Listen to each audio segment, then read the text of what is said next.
સભામાં યુવકને ઝાપટ મારતા વિવાદ સર્જાયો। ઈશુદાન ગઢવી વિવાદમાં ઘેરાયા, ઘટનાનો વિડીયો વાયરલ। મોરબીના રાજનગર વિસ્તારમાં આયોજિત આમ આદમી પાર્ટીની સભામાં ભારે વિવાદ સર્જાયો છે। આયોજિત સભામાં ભારે ભીડ વચ્ચે જ્યારે ઈશુદાન ગઢવીને ખુલ્લામાં પ્રશ્ન પૂછાયો ત્યારે પાર્ટીના કાર્યકરે યુવકને સર્વેને સામે ઝાપટ માર્યો હતો। સભા દરમિયાન ભરત ફુલતરિયા નામના યુવકે પ્રશ્ન પૂછતા તેને સભા સ્થળે એક કાર્યકરે ઝાપટ માર્યો હોવાનો આક્ષેપ થયો છે।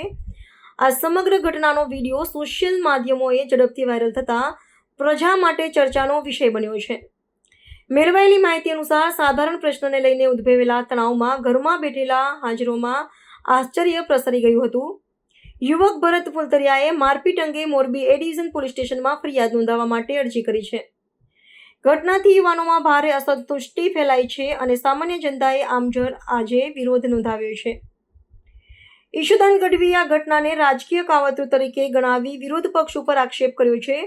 આ ઘટનાએ રાજકીય માહોલમાં માણસાઈ અને ચર્ચાની મર્યાદા અંગે નવા પ્રશ્નો ઉભા કર્યા છે। આ ઘટનાના વિડીયો પછી રાજકીય ક્ષેત્ર અને સામાજિક વર્તુળોમાં પણ ઉગ્ર પ્રતિક્રિયા જોવા મળી છે।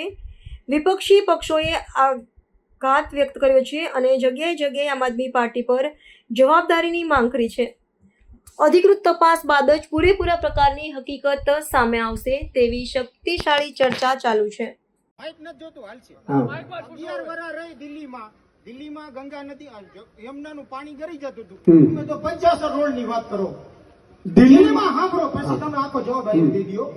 ઝુકી ચોપડી બસાવી, હવે અમારે અહીંયા સાર્વજનિક આમાં ઝુકી ચોપડી બસાવી દેશો તમે? બીજી વસ્તુ, કેજરીવાલ સાહેબે તમારો વિરોધ નથી, મને વિરોધ નથી, પંકજભાઈ મને કાલે મળ્યા હતા, તમે એમ કહો કે કરપ્શન નથી કરતા, 12 મહિના જેલમાં રહ્યા, રાજીનામું ન દઈ દેવું પડે? નહીં, તમારા પૂરા જે પ્રશ્નો નથી ધણી વગરનું કામ રાખ્યું તમે। દિલ્હી આપણું રાજધાની, એને ધણી વગરનું કરી નાખ્યું તમે। બોલો એ વાત, હવે તમારું નામ ખાલી બોલી દો। મારું નામ ભરત। ભાઈ મારે ભાઈ કોઈ સાંભળો એ ભાઈ સાંભળો। મારું નામ ફુલતરિયા ભરત। તમે રજૂઆત કરી તમને શું જવાબ મળ્યો? આ શું નામ સાહેબ? ઈશુદાન ગઢવી એ વાત કરતા હતા કે ભાઈ પાણી આમ ભરાઈ ગયું અને આમ કરપ્શન। મેં સાહેબને એ કીધું કે ભાઈ તમે કરપ્શનની વાત કરો, પાણીની વાત કરો તો 11 વર્ષ તમે આમ આદમી પાર્ટી દિલ્હીમાં હતા, રાજધાની, ભારતની રાજધાની, યમુના નદીનું પાણી આખું દિલ્હીમાં ગરી જતું, ત્યાં તમે ક્યાં હતા? બરોબર।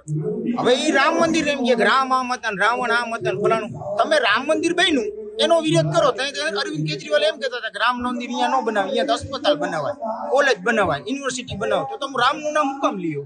ત્રીજી વાત એમ કે કરપ્શન, હું કોઈ નેતા નથી, હું કોઈનો માણા નથી, બેટર વસ્તુ એમ કે ભાજપ પર તમે શીશ મહેલ કર્યો, તમારા 4 નેતા 5 નેતા જેલમાં હે, જમાનત ઉપર હે, અત્યારે 35 કરોડનો તમે મહેલ બનાવો, તમારો મુખ્યમંત્રીનો 35 કરોડનો મહેલ, અત્યારે 35 કરોડ એમનો થડે છે હજી, બરોબર?